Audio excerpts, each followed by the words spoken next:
De parte de mi familia y mía, quiero darle las gracias, hermanos, por la manera tan amorosa, hospitalaria en la que nos han recibido a nosotros en este día. Es un gozo estar con ustedes, aunque por poco tiempo. Damos gracias especiales al hermano Jorge y a su hermana, y a su amada esposa por su hospitalidad en su hogar. Nos han tratado con mucho amor. Gracias. Y el pastor Alex, que ha sacado de su tiempo para darnos a conocer alguna parte de Costa Rica en estos días, y damos gracias al Señor también por su tiempo de comunión con nosotros y los demás pastores que pudimos tener hoy también. Para la enseñanza de la palabra de esta noche, hermanos, les pido que abran sus Biblias en Santiago capítulo 4, por favor.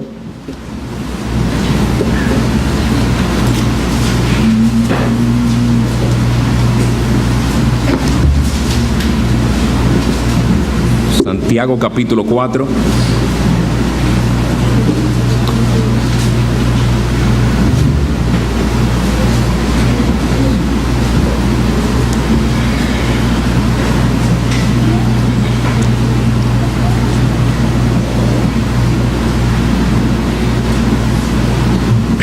Tengamos un momento de oración, hermanos. Oh Señor Dios nuestro, te alabamos por tu gracia sublime que has manifestado para con nosotros pecadores indignos, por habernos añadido a tu iglesia, por darnos el privilegio de estar aquí hoy sentados al sonido de tu voz. Te imploramos que tú prepares nuestras mentes y corazones para recibir esa palabra tuya, como aquellos que están plenamente convencidos de que es tu palabra y no la de hombres. Haz bien a tu pueblo por medio de ella, tú que eres bueno y bienhechor. Santifica a tu pueblo, Señor. Consuélanos, anímanos, fortalécenos y, si es necesario, repréndenos para el bien de nuestras almas. En el nombre de Cristo te lo pedimos. Amén.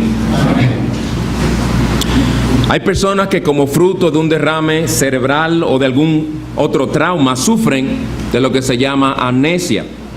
En algunos casos es solo temporal, pero en otros casos puede llegar a ser algo permanente. Para aquellos que no saben lo que es la amnesia, especialmente los niños, la palabra amnesia viene del griego amnesía, que quiere decir olvido. Es un trastorno del funcionamiento de la memoria, durante el cual un individuo es incapaz de conservar o recuperar información almacenada con anterioridad. Son de estas personas que se le olvida todo lo que han acumulado en sus mentes, personas que muchas veces no reconocen a sus seres queridos. Un problema grave. Bueno, hay cristianos que a veces sufrimos de amnesia espiritual. ¿Cómo así? Bueno, que en el sentido de que a veces vivimos como si nos hubiéramos olvidado de ciertas realidades espirituales, y por lo tanto estas realidades no tienen ni ejercen el impacto que antes ejercían en nuestra manera de pensar y en nuestra manera de vivir. Tristemente, a veces no es sino hasta que Dios en su providencia interviene con una gran aflicción que nos hace hacer un paro y detenernos y meditar en estas realidades que se nos habían olvidado por mucho tiempo ya. Y hay un pasaje en el que quisiera que meditemos en esta noche, en el cual vamos a ver algunas de estas cosas que tendemos a olvidar como creyentes, y espero con la ayuda del Señor que en esta noche esas cosas nos sean recordadas, de modo que podamos continuar viviendo a la luz de ellas, porque así quiere el Señor que vivamos. Y el pasaje se encuentra en Santiago capítulo 4, vamos a leer los versículos 13, 14 y 15. Y como les dije esta mañana, leo de la versión, la Biblia de las Américas. Oíd ahora los que decís, hoy o mañana iremos a tal o cual ciudad y pasaremos allá un año, haremos negocio y tendremos ganancia. Sin embargo, no sabéis cómo será vuestra vida mañana. Solo sois un vapor que aparece por un poco de tiempo y luego se desvanece. Más bien deberíais decir, si el Señor quiere, viviremos y haremos esto o aquello.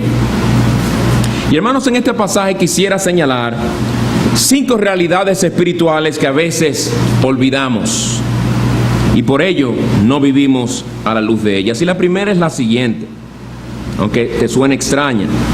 Nuestra amnesia espiritual nos hace olvidar el hecho de que nosotros no somos soberanos. Nuestra amnesia espiritual nos hace olvidar el hecho de que nosotros no somos soberanos. Versículo 13 dice: oíd ahora los que decís. Hay cosas que nosotros decimos, lo cual comunica nuestra manera de pensar. Hoy o mañana iremos a tal o cual ciudad y pasaremos allá un año y haremos negocio y tendremos ganancia. Cuando Santiago dice oíd ahora los que decís, esos que dicen son cristianos. Él se dirige a cristianos que estaban pensando en sus vidas y haciendo planes con relación a sus vidas, como si ellos tuvieran total control sobre este mundo y sobre las cosas que acontecen en este mundo. Escuchen con cuánta seguridad a veces nos expresamos. Miren el versículo 13 de nuevo. Hoy o mañana iremos. No es que es posible que vayamos, no es que si Dios quiere iremos. Hablamos con una seguridad como si nosotros tuviéramos nuestra vida bajo nuestro total control. Hoy o mañana iremos a tal o cual ciudad, pasaremos allá un año. Nosotros tenemos control absoluto del tiempo. Podemos planificarlo con plena seguridad. ¿Y qué haremos allí durante ese año? Dice aquí, haremos negocio, y no solamente lo haremos, sabemos los resultados, tendremos ganancias. Otros no hablamos de esa manera, pero decimos cosas como esta: cada mes yo hago un pago adicional al préstamo hipotecario y yo he calculado ya que de aquí a unos 15 años habré pagado el préstamo por completo. Una vez termine de pagarlo, vendo la casa, tomo ese dinero y lo invierto en una casa en algún lugar precioso y tranquilo, con una linda vista donde pueda disfrutar mi retiro por años venideros. Mis hijos ya para ese entonces serán independientes. Mi esposa y yo podremos entonces pasar los últimos días de nuestra vida tranquilos en aquella hermosa casa, sirviendo al Señor, claro, según las oportunidades que el Señor nos dé. Muy seguro de lo que está hablando. Un joven cristiano quizás diga: terminaré mis 4 años de universidad, estudio 2 años más para hacer una maestría, me gradúo, consigo un buen trabajo, me caso, etcétera, etcétera. O cuando yo tenga hijos, o qué lindo será cuando tú y yo tengamos nietos, mi amor, porque eso viene, eso es seguro. Hermanos, todas estas son cosas que Dios en su bondad nos permite disfrutar. Muchas veces nos las permite disfrutar. El problema es cuando hablamos de ellas o las planificamos con una seguridad tal que muestra que nosotros creemos que somos dueños de nuestra existencia. Y ese es el problema que Santiago está tratando en el capítulo 4. Es nuestro orgullo que nos hace creer que nosotros somos el centro del universo, el lugar que solo sabemos le pertenece a Dios. Pero ¿no fue acaso esa la mentira que le vendió Satanás a Eva?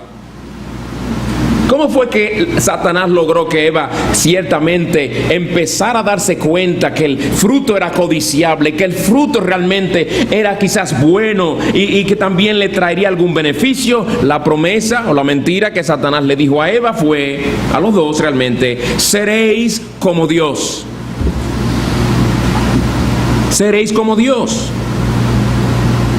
Y hoy el mundo se encuentra sumido bajo pecado y bajo las consecuencias del pecado, porque Adán y Eva le creyeron esa mentira a Satanás, que algunos de nosotros parecemos creer todavía.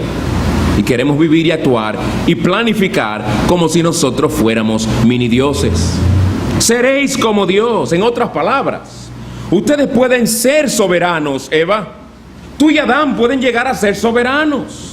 Ustedes pueden ser los seres supremos de su propio universo, sin tener que darle cuenta a nadie, sin tener que depender de nadie y sin tener que obedecer a nadie. Pero hermanos, no hay mentira más grande que esa. El único soberano es Dios. Él solo, de Él solo puede decirse: nuestro Dios está en los cielos, Él hace lo que le place. Salmo 115, versículo 3. O como Proverbios 16:9 dice: la mente del hombre planea su camino, pero el Señor dirige sus pasos.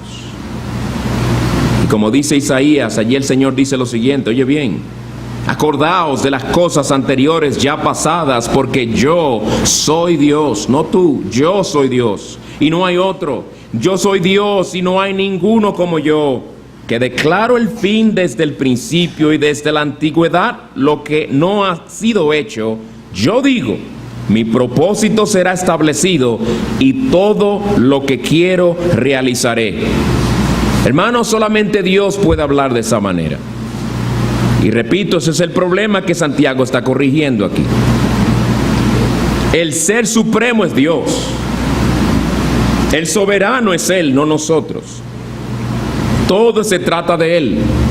No es que no planifiquemos, es que planifiquemos muy conscientes y convencidos de que el soberano es Él.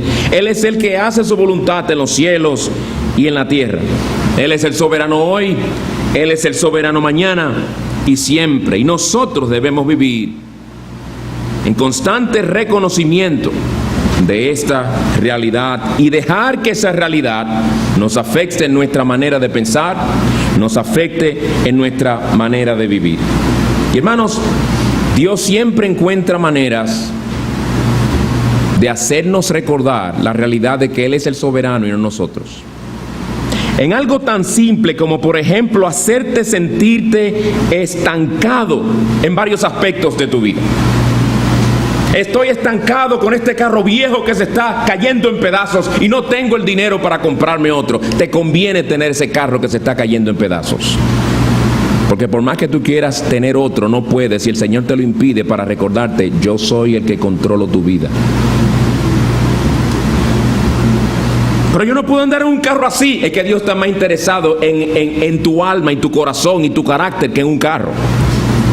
Y por eso el carro, Él sabe que no te conviene tener otro carro ahora.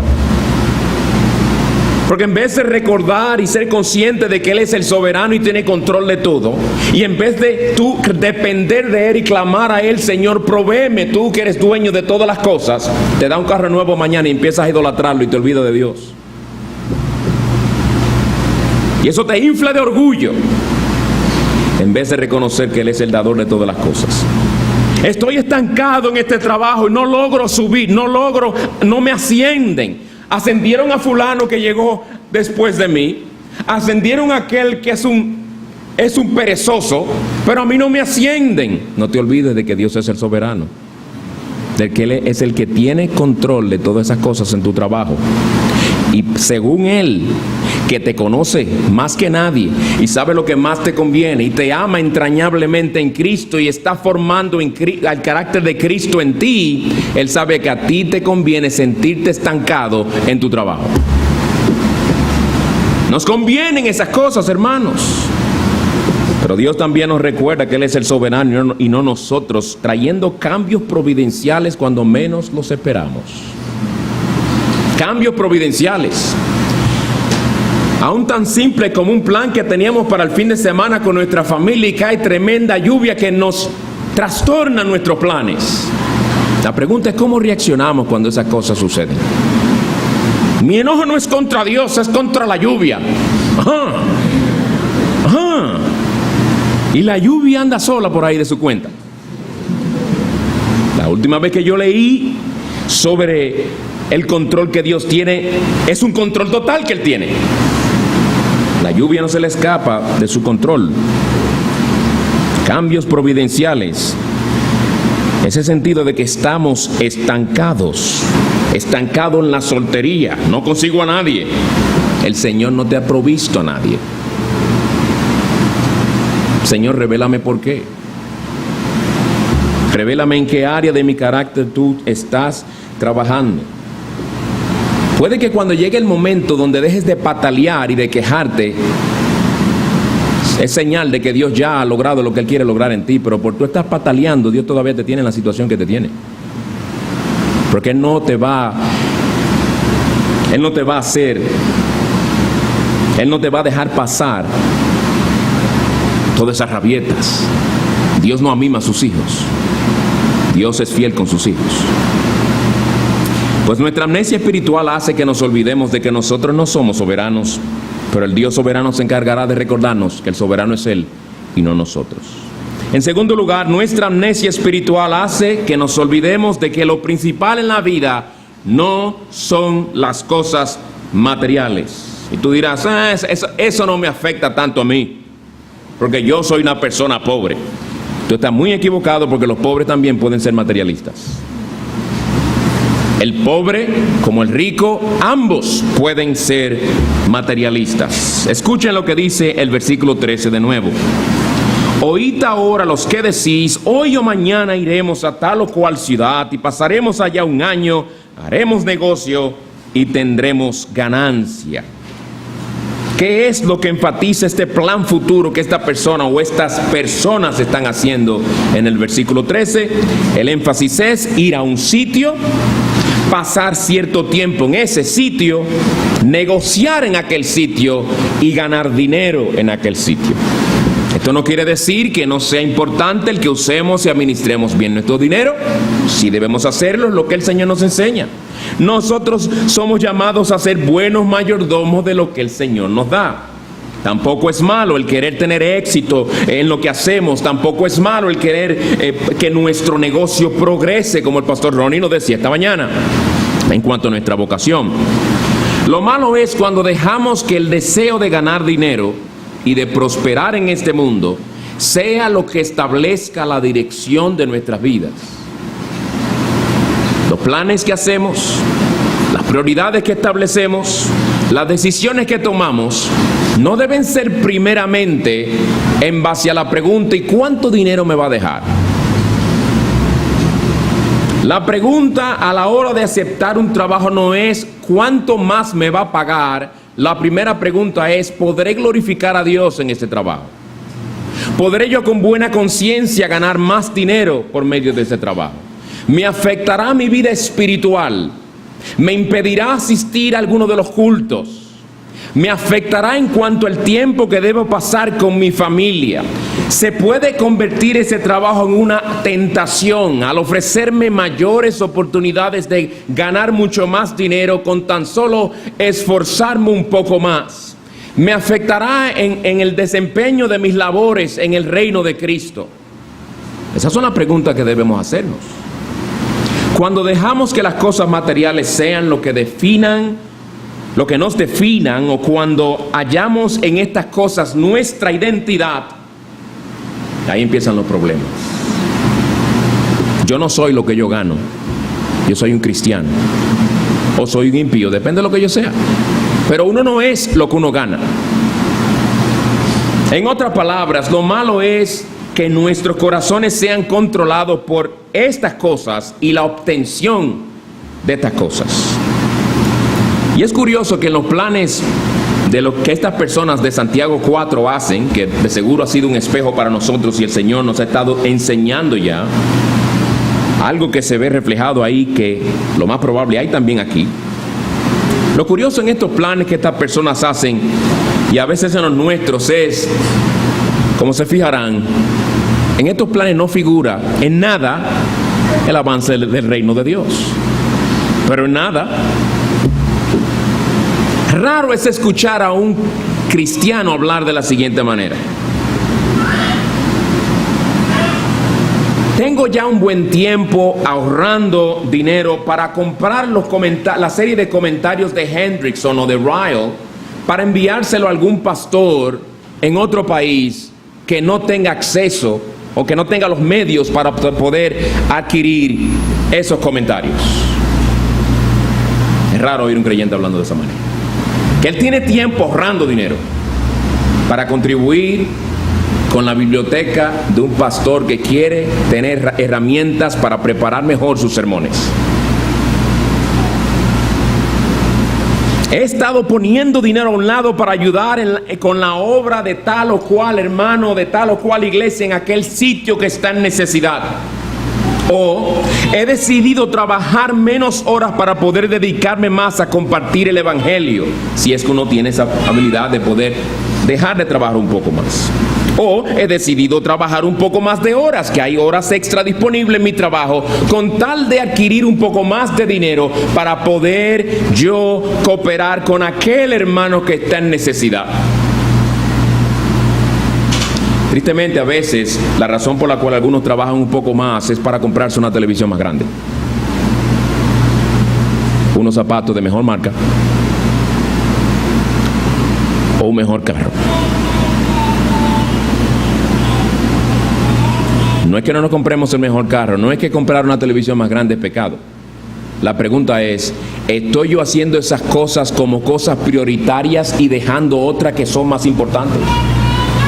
¿Estoy olvidándome de las necesidades del reino de Cristo, de las necesidades que hay en mi propia iglesia, por yo estar alimentando mi deseo de tener más o de lucir que tengo más? Porque hay gente que vive para la apariencia de que tiene lo que no tiene.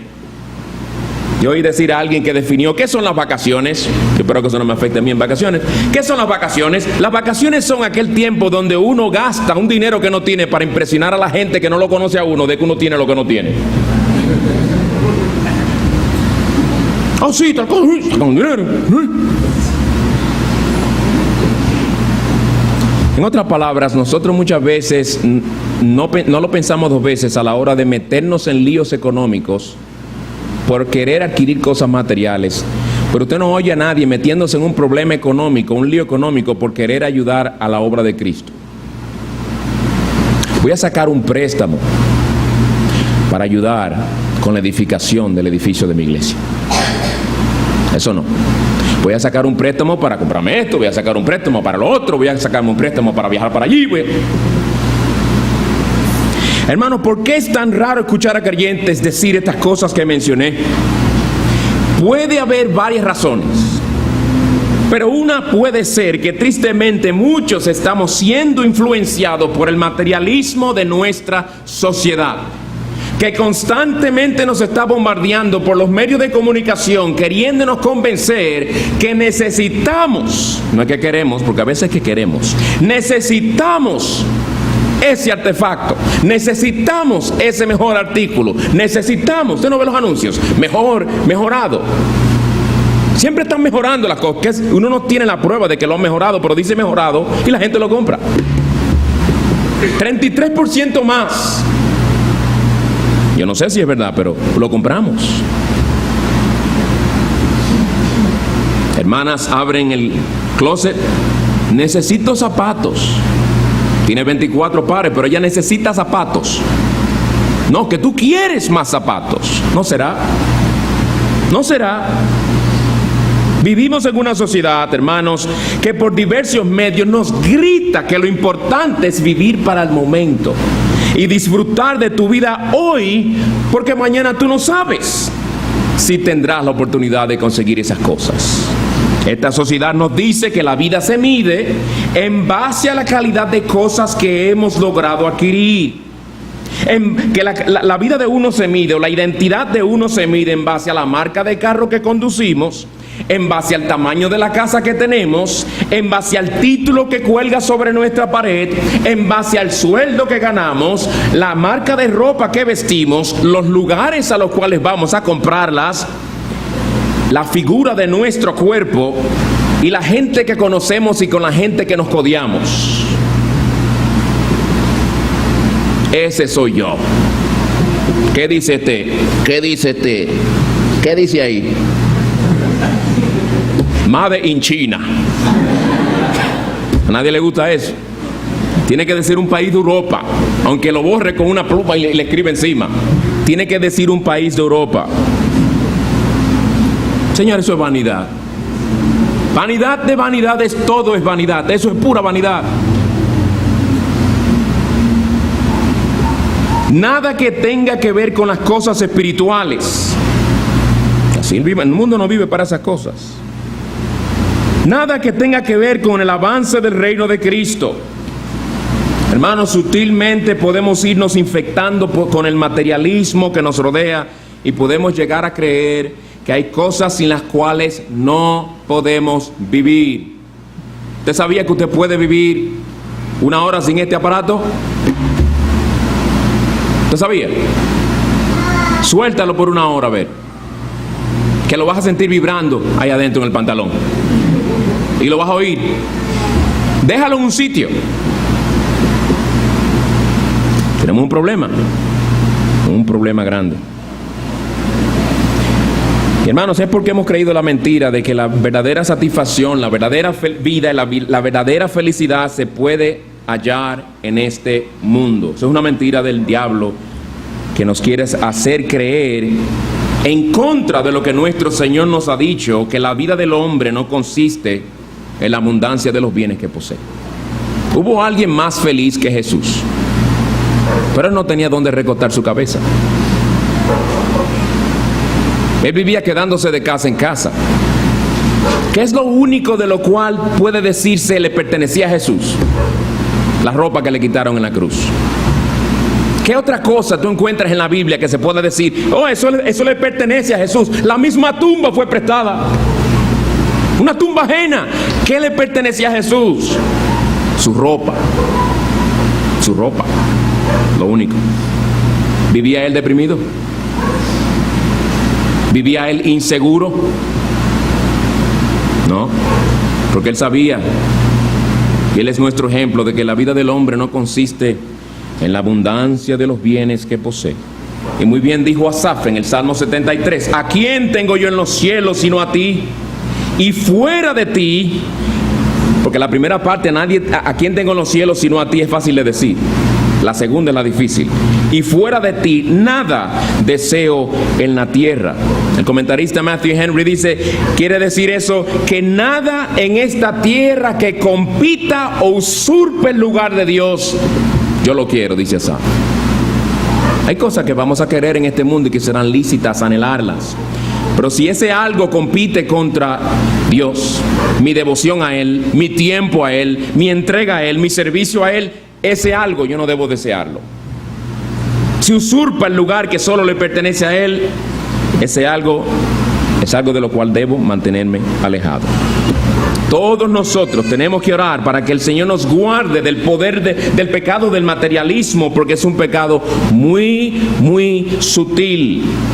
Este pecado se convierte en un tremendo impedimento para seguir y servir al Señor como Él demanda y como Él merece.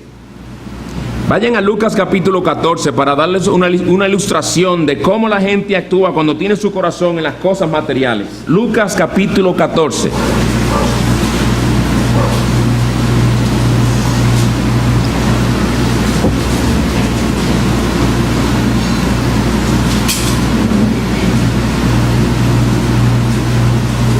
El Señor nos da allí una parábola de un hombre que hizo una gran cena y envió a invitar a unas cuantas personas.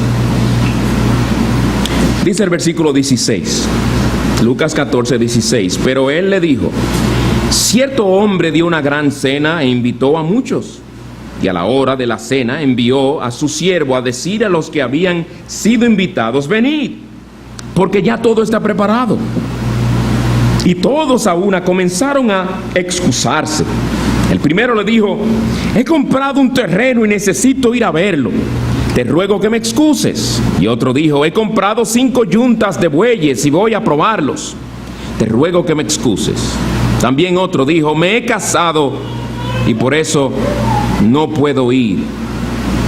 ¿Por qué dicen estas personas que no podían asistir a la gran cena en la cual se le había invitado? Por un terreno, por unos bueyes, por una esposa. Cosas materiales. Y así hay creyentes que no sirven al Señor con una entrega total porque hay cosas materiales que supuestamente no se lo impiden, pero no se lo permiten. Un siervo de Dios dijo lo siguiente, y creo que tiene mucha razón, y creo que ustedes estarán de acuerdo también. Es bien extraño, dice él, pero lo que generalmente no nos permite servir al Señor como debemos no son los enemigos del Señor, sino los dones que Él nos da. Los dones que Él nos da. ¿Cómo así?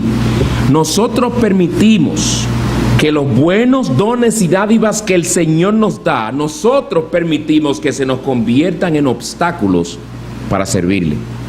Porque los usamos mal. Nos aferramos a la dádiva y nos olvidamos del dador de la dádiva. Ese es nuestro problema. Estas cosas o personas nos van apagando nuestra sed y hambre espiritual por nosotros usarlos mal. Hay creyentes solteros que uno los ve muy hambrientos por las cosas del Señor, muy deseosos de servir al Señor, celo por la gloria de Dios. Consiguen una novia, aunque cristiana, consiguen una novia o consiguen un novio en el caso de una joven y se empiezan a deteriorar espiritualmente. Un descenso inmediato. Ahora se las pasan más con deseos de verlo a él o verla a ella que encontrarse con Cristo a diario. Más deseo de leer sus textos que leer la palabra del Dios vivo y verdadero. Más deseo de pensar en Él de que hablar con su Dios.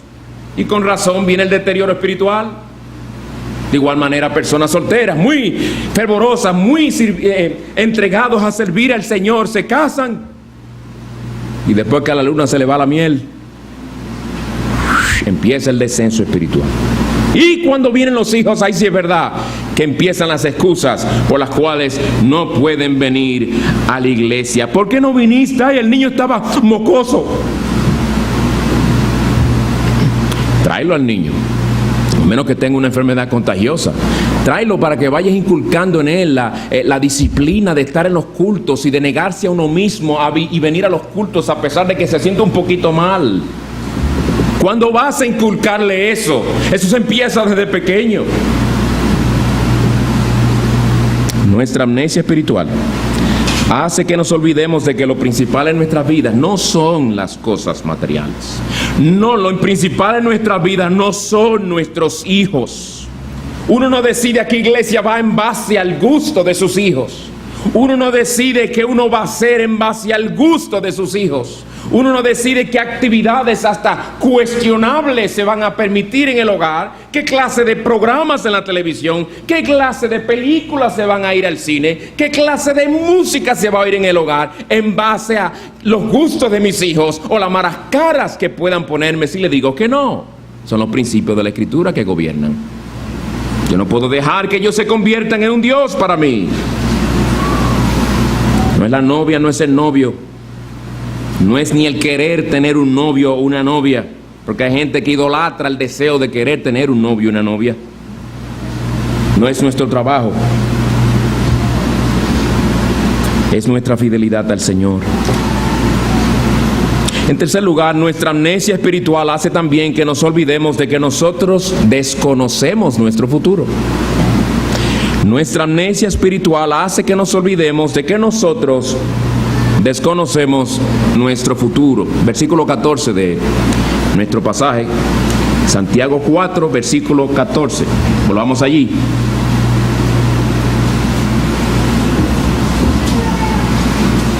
Dice la primera parte del versículo 14, sin embargo, y aquí está corrigiendo el defecto, sin embargo, no sabéis cómo será vuestra vida mañana. No sabéis cómo será vuestra vida mañana. Fíjense que yo no dije que nosotros nos olvidamos, por nuestra amnesia espiritual, de que nosotros desconocemos el futuro. Yo no sé quién va a ser el próximo presidente de los Estados Unidos. O Hillary. O Trump. Todos aquí lo desconocemos. Se puede decir que eso es el futuro en manera general. Lo que yo dije fue que nuestra amnesia espiritual hace que nos olvidemos de que nosotros desconocemos nuestro propio futuro, lo que nos atañe a nosotros personalmente. Por eso el texto dice, no sabéis cómo será vuestra vida mañana, no la vida en general, sino la tuya personal. Nuestras vidas pueden cambiar de un momento a otro y a veces como que se nos olvida esa realidad. Pueden cambiar de un momento a otro y cuando cambian es cuando más que nunca entendemos que ciertamente nosotros no sabíamos lo que sería de nuestras vidas en ese día en particular. Esto quiere decir, hermanos, que nuestras vidas tienen un elemento de misterio, siempre será así, un elemento de misterio, en el sentido de que desconocemos lo que será de nosotros en el futuro, y el futuro es de aquí a un segundo. Futuro es de aquí a un minuto. Futuro es de aquí a una hora, de aquí a un día, de aquí a 2 meses. Nuestra confianza está en el Dios soberano. Por esto no niega la realidad de que para nosotros el futuro nuestro es desconocido. Por ejemplo, cuando tú eras pequeño, jamás se te hubiera ocurrido a los 5 años de edad o 7 años de edad, que el 14 de agosto del 2016 tú te ibas a encontrar sentado en un banco en una iglesia en los Lagos de Heredia oyendo un sermón. Eso es lo que menos tuviéramos en nuestra mente nosotros. Pero de igual manera no podemos ni decir lo que va a ser de nosotros de aquí a un momento, de aquí a que salgamos de aquí, no sabemos. El problema está cuando hablamos de nuestro futuro como si supiéramos con toda seguridad lo que va a ocurrir. Pero el reconocer lo que dice este texto, que no sabemos qué será de nuestra vida mañana, nos debe llevar a nosotros, ¿saben a qué? A depender de aquel que no solo sabe lo que será de nuestra vida mañana, sino que tiene nuestra vida en sus manos. Nosotros confiamos en un Dios, hermanos, y nuestra confianza y tranquilidad no está en que Él sabe. Nuestra confianza y tranquilidad está en que el que tiene control de todo eso, de toda nuestra vida. Nuestra seguridad no depende de nuestros planes sobre el futuro, sino de nuestro Dios, quien es nuestro Padre hoy y será nuestro Padre mañana también. Él no nos dejará ni nos desamparará. Si hay algo que te tiene ansioso a ti, algo que viene la semana que viene, algún proyecto que el jefe te encomendó y a ti cuando llegaste del trabajo el viernes se te olvidó el proyecto, y quién sabe si has pasado el día entero hoy ansioso, con inicios de úlcera y el cuello tieso, porque estás tenso, porque tú no sabes cómo te va a reaccionar el jefe mañana. Tu Dios será tu Dios mañana también. Míralo a Él, pon tu mirada en Él y deja de afanarte. Ponte a orar a Él y deja de afanarte. Debemos dejarnos guiar por la sabiduría de Dios en su palabra y no por nuestra propia opinión. ¿O es que acaso creemos que Dios está ensayando con nosotros para ver si su manera de dirigir nuestras vidas le sale bien? Él no es un aprendiz. Dios no es un principiante. Él es el sabio Dios, infinitamente sabio Dios, que no tiene necesidad que nadie le aconseje. Nuestras vidas están llenas de misterios, llenas de sucesos que muchas veces no nos podemos ni explicar. Una muerte prematura, una enfermedad grave que ocurre en el momento en que menos la esperamos, la pérdida repentina de un trabajo cuando más lo necesitamos, un problema tras otro sin entender por qué. En esos momentos, hermanos, es que más debemos confiar en nuestro Dios, quien sí sabe el porqué de estas cosas, quien sí sabe por qué Él las permitió cuando las permitió y no antes ni después. Si tú dices creer en la soberanía de Dios, en esos momentos que se ve si tú crees en la soberanía de Dios. Él es infinitamente sabio y bueno. Ciertamente lo desconocido del futuro nos humilla a nosotros. Nos hace ver lo finito e impotente que realmente somos. Pero es que nos negamos a reconocer esa realidad. ¿Y qué nos dará paz y tranquilidad en medio de esa incertidumbre de un futuro desconocido? El descansar en Dios, el soberano. En cuarto lugar, nuestra amnesia espiritual hace que nos olvidemos de que vamos rumbo a la eternidad. La amnesia espiritual nos hace que olvidemos que vamos rumbo a la eternidad. A veces parece como si habláramos de ir en rumbo a la eternidad solo para los inconversos. Tú y yo, como hijos de Dios, como creyentes, hoy nos encontramos más cerca de la eternidad que ayer. La pregunta es, ¿estamos dejando que esa realidad nos afecte? Versículo 14 en la segunda parte de Santiago 4. Solo sois un vapor que aparece por un poco de tiempo y luego se desvanece. Esta parte del versículo 14 nos recuerda lo frágil y efímera que es nuestra vida en este mundo. Es sumamente corta en comparación con la eternidad a la que nos dirigimos. Pero esta es también una realidad que tendemos a olvidar. Y lo que no nos ayuda es que vivimos también en una sociedad que nada nos hace recordar la realidad de que vamos rumbo a la eternidad. Piensa en algún anuncio en algún comentario en la radio, película, libro secular, clase universitaria, amigo inconverso, familiar tuyo, que alguna vez te haya recordado la realidad de que tanto tú como ellos van rumbo a la eternidad. Voy a beber un poco de agua, te doy unos segundos para que piense cuándo fue la última vez que alguien te habló en ese sentido. ¿Algún anuncio? Hoy estamos más cerca de la eternidad. Asegure su caja de muertos, vaya a la funeraria tal. Ni los anuncios sobre la funeraria le hablan de esa realidad a uno.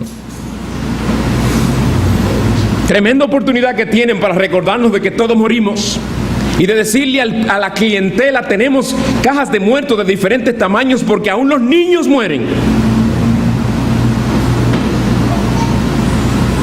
Ni aún ellos. Uno va a un funeral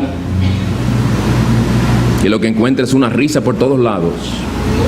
Gente por una esquina comiendo galletitas y bebiendo café. Otro por otro lado riéndose, haciendo chistes. Otro cerca del muerto diciendo: pero él estaba bien ayer. Pero yo lo vi hace una semana y él estaba bien. Claro que estaba bien, estaba vivo. ¿Cómo va a estar? Lo que son maneras de la gente, aún con sandeces, tratar de sacar de su mente que algún día le va a llegar la noticia a los seres queridos míos que yo estoy ahí metido, pálido y tieso, ahí me toca a mí. Habré partido la eternidad. Me toca a mí también. La gente quiere olvidarse de que algún día ellos se verán ahí, de que nombren ese rótulo en la puerta que dice Salón A, fulano de tal, nombre de ellos va a estar ahí. Y buscan todas las maneras, todos los maravales mentales que puedan hacer, con chistes y diferentes otras cosas, para tratar de sacar de su mente esa realidad. Nosotros no vivimos en una sociedad que nos ayuda a recordar el hecho de que vamos rumbo a la eternidad, sino todo lo contrario. El problema es que si no tenemos presente la realidad de la eternidad, nuestra perspectiva sobre la vida va a ser diferente. Vamos a vivir desde la perspectiva todo lo que ocurre bajo el sol, como dice en Eclesiastés. Si no hay una eternidad, entonces sí es verdad que lo más importante es tratar de vivir lo más cómodo que uno pueda, tratar de sacarle el mayor provecho a la vida que uno pueda.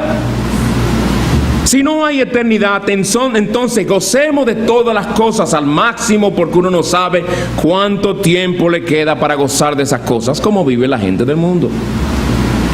Pero el Dios que no miente nos dice en este pasaje: solo sois un vapor que aparece por un poco de tiempo y luego se desvanece. Es decir, tu vida en este mundo pasa tan rápido como se desvanece el vapor que sale de una olla hirviendo. Pero a diferencia de esto, la eternidad son millones, millones y millones de años sin fin. Y digo millones, realmente el tiempo en la eternidad no se mide porque no hay tiempo. En la eternidad no hay tiempo. Pero es solo para ilustrársenos la realidad de que es un tiempo sin fin. Entonces, en comparación con la eternidad, nuestro corto paréntesis de tiempo que llamamos vida es como un vapor, dice nuestro texto. Es como un vapor. Una persona cristiana con una mente espiritual tendrá siempre la eternidad por delante y verá su vida a la luz de esa realidad. Es cuando tenemos en cuenta el hecho de que vamos rumbo a la eternidad que valoramos lo que Cristo hizo por nosotros al salvarnos de condenación. ¿Saben por qué? Porque la condenación de la que Él nos salvó es una condenación eterna. ¿De qué nos servirá a nosotros si la salvación tan solo fuera por un breve tiempo y luego cuando muramos dejamos de existir? ¿De qué nos vale esa salvación? La salvación que Cristo da es eterna. Pero nosotros sabemos que por obra suya nos esperan nuevos cielos y tierra nueva, en los cuales mora la justicia por toda la eternidad en su gloriosa presencia. El Señor es digno de que le sirvamos con todo nuestro ser, pero mucho más cuando entendemos que nuestro servicio en el Señor no es en vano, porque Él habrá de recompensarnos por la eternidad. ¿Ven cómo la perspectiva de la eternidad debe afectar a uno? Es cuando tenemos la eternidad por delante que entendemos que vale la pena seguir luchando contra el pecado, porque se acerca el día en el que acabará esa lucha tan agobiante, porque ya no habrá más llanto, ni clamor, ni dolor por la eternidad. Es el tener la realidad de la eternidad por delante que nos ayudará a nosotros a ver más allá de las necesidades materiales y físicas de nuestros hijos y reconocer que ellos tienen un alma inmortal que hoy se encuentra más cerca de la eternidad que ayer. Y eso es lo que nos llevará a nosotros con toda urgencia a insistir a tiempo y fuera de tiempo al hablarles del Evangelio y llevarles a reconocer, a llevarles a entender la palabra de Dios y la necesidad urgente que tienen de buscar a Cristo. Si no vivimos con esa realidad de la eternidad por delante, nos olvidaremos y nos concentraremos en cuán bien los estamos alimentando, cuántos juguetitos le estamos comprando, cuántas diversiones le estamos permitiendo. Debemos mirar más allá de simplemente un cuerpo bonito, a quien abrazamos, a quien sentimos su calor. No nos olvidemos que ellos tienen un alma inmortal, un alma perdida si no son creyentes, una vida breve y una eternidad por delante. Qué situación urgente. ¿Cómo vamos a quedarnos entonces cruzados de brazos, teniendo personas así en nuestros hogares? ¿Cómo vamos a dejar de hablarles a nuestros hijos de Cristo? ¿Cómo no vamos a preocuparnos de si durante el culto ellos están atentos a la palabra que están oyendo? Si nos preocupamos por sus almas y lo vemos desde la perspectiva de la eternidad a la que nos dirigimos, nuestra manera de verlo va a ser diferente. La amnesia espiritual nos hace olvidarnos de que vamos todos rumbo a la eternidad. En quinto y último lugar, nuestra amnesia espiritual hace que nos olvidemos de que el Señor es el dueño de nuestras vidas. El Señor es el dueño de nuestras vidas, versículo 15 de nuestro pasaje. Santiago 4:15. Más bien deberíais decir, si el Señor quiere, viviremos y haremos esto o aquello. Si el Señor quiere. Entiendas, hermanos, que aquí Santiago no nos enseña tanto a que realmente usemos la frase si Dios quiere como alguna clase de fórmula que siempre debemos usar para que las cosas nos salgan bien. No, esto no es un llamado a un uso supersticioso de la frase si Dios quiere, como algunas personas lo usan. Porque digamos esta frase o no, Dios siempre hará su voluntad en los cielos y en la tierra, ¿verdad? No depende de la frase. Nosotros no controlamos ni manipulamos al Dios soberano con una frase de 3 palabras. Si Dios quiere. Pero es una frase que deberíamos decir de corazón y con convicción, plenamente convencidos de que en verdad todo cuanto planifiquemos sucederá únicamente si Dios quiere. Y es bueno que nuestros hermanos nos oigan hablar de esa manera para su edificación. Es bueno que nuestros hijos cuando digan, papi, mami, ¿podemos ir a Costa Rica? Eso fue lo que pasó más o menos. Los hermanos Ramírez estuvieron en casa y comenzaron a hablar con mi esposa y con nuestros hijos. Y aquí estamos, porque Dios quiso. Porque Dios quiso. Por eso decíamos al principio, si Dios quiere. Si Dios quiere. Nada ocurre por buena o mala suerte. Y como creyentes yo creo que debemos hacer todo esfuerzo por limpiarnos ese vocabulario de nuestros labios. Por suerte. Por suerte. ¿Es la suerte o es el Dios soberano que dirige nuestras vidas? Es Dios. Pero a veces yo sé que es una mala costumbre que algunas personas tienen. Pero en realidad de lo que Santiago habla aquí, hermanos, no es tanto, como dije, una frase mágica, alguna frase supersticiosa, sino más bien lo que habla es de una actitud de corazón, una actitud de sumisión a la voluntad de Dios. Y esa frase lo único que manifiesta es la actitud sumisa que hay en ese espíritu, de estar sometido al control absoluto que Dios tiene sobre nuestras vidas y el vivir muy conscientes de que ciertamente lo que querramos ocurrirá, lo que planifiquemos ocurrirá, solo si el Dios soberano así lo quiere. El que vive así siempre querrá que se haga la voluntad de Dios en su vida, porque sabe que esta es buena, agradable y perfecta, aunque a veces nos duela. Esa es la actitud que nos llevará a orar como el Señor Jesucristo nos enseñó: venga tu reino, hágase tu voluntad aquí en la tierra como en el cielo. De modo que nosotros podemos tomar una oración como esa y decir: venga tu reino, hágase tu voluntad en mi hogar como en el cielo. Hágase tu voluntad en mi matrimonio como en el cielo. Hágase tu voluntad en mi trabajo como en el cielo. Hágase tu voluntad en mi cuerpo como en el cielo. ¿Le asusta a usted orar de esa manera, hermano? Porque hay gente que le da miedo decir hágase tu voluntad, porque le da miedo cuál vaya a ser esa voluntad de Dios que desconocemos. No, yo prefiero pedirle algo específico. No, pídele su voluntad, que su voluntad es buena, agradable y perfecta. Será siempre lo mejor para ti, porque Él sabe lo que tú más necesitas y Él siempre hace las cosas bien. Dios jamás se equivoca. Dios jamás tiene que pedir disculpas. Y tengamos mucho cuidado, hermanos, a veces cuando queremos defender a Dios ante personas que vienen a hablarnos de alguna gran tragedia, donde especialmente murieron niños, y nos vienen a hablar de esa gran tragedia esperando cierta explicación nuestra. Y hay creyentes que tratan de defender a Dios diciendo: no, eso no fue el Señor, eso fue el diablo.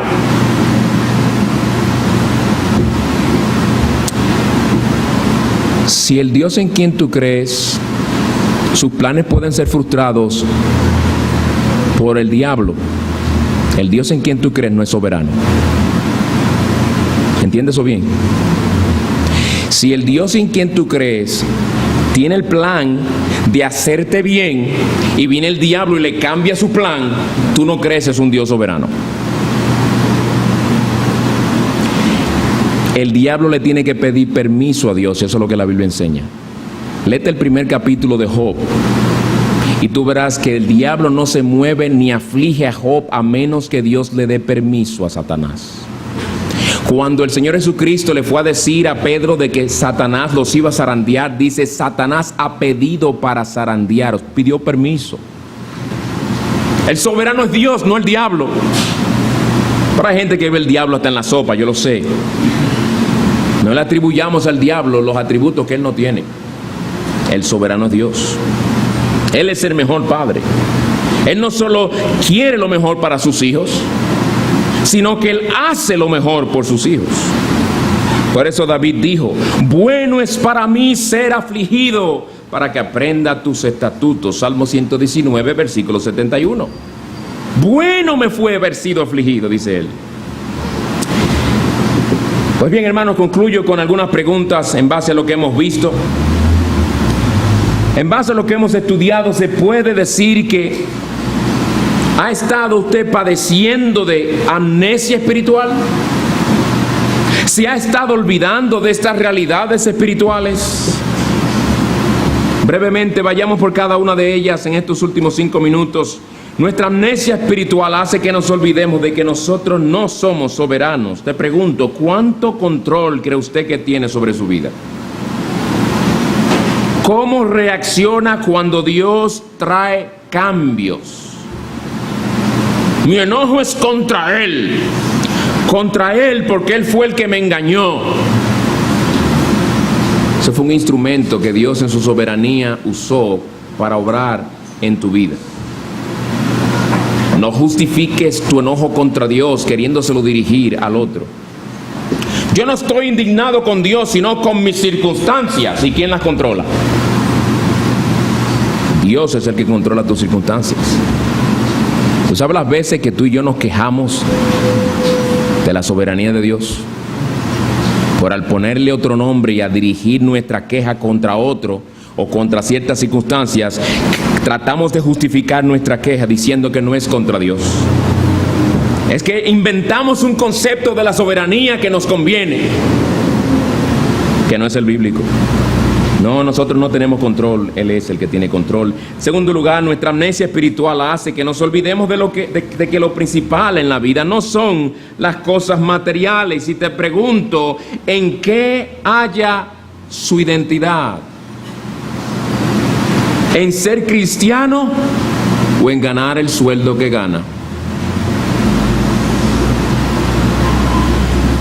¿Valora a la gente en base a su estatus social o en base a quién es en Cristo?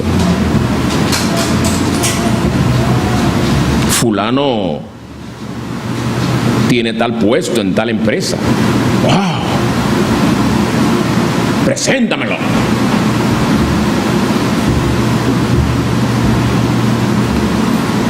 Esa persona, al igual que tú, algún día será comida de gusanos. Esa persona, si no se baña, hiede. ¿Tú sabías? Es un ser humano como tú, que suda, que apesta, que se cansa, que sufre dolores. Es que a veces nos ponemos los anteojos incorrectos. Cuando ponemos los anteojos de las Escrituras, ¡oh, espérate! Sí, él tendrá ese puesto en la empresa, pero eso es un impiazo. Eso es un impío que va rumbo al infierno. Exactamente. Mejor ten compasión de él y ponte a orar por él, no lo envidies. Que si es un impío no tiene nada de envidiable. Si es un creyente piadoso, esa envidia piadosa que tú deberías tener de ser más como Cristo, como Él. Ahí que debe estar tu corazón. Nuestra amnesia espiritual hace que nos olvidemos de que nosotros desconocemos nuestro futuro. ¿Cuán convencido está de que Dios es el que dirige su futuro? ¿Cuán convencido está? ¿Puedes acostarte tranquilo a pesar de que no le pudiste entregar eso al jefe mañana, el viernes, y mañana vas a tener que confrontarlo? Teme más a Dios, no a tu jefe. ¡Ay, pero ¿y si me votan? Significa que el Señor te quitó el trabajo. El trabajo es de Él, Él te lo dio a ti para que lo administrara para su gloria. Si Él te lo quiso quitar, dile: Señor, en tu mano estoy. Dirige mi futuro. Y entonces, ¿cómo voy a pagar mis facturas? Déjale eso al Señor. Esa es una carga demasiado grande para ti. Échala sobre Él, que Él tiene cuidado de ti. Nuestra amnesia espiritual hace que nos olvidemos de que vamos rumbo a la eternidad. No olvides de que nuestra obra en el Señor no es en vano. Aunque lo único que tú hagas en la iglesia sea barrer, aunque lo que tú hagas en la iglesia nadie lo vea, aunque lo que tú hagas en la iglesia no te lo reconozcan por algún olvido, por alguna razón, entiende muy bien que no es en vano, que todo ello Dios habrá de recompensarlo, porque no es injusto para olvidar la obra de amor que mostramos hacia su nombre, sirviendo a los santos. Hebreos 6:10.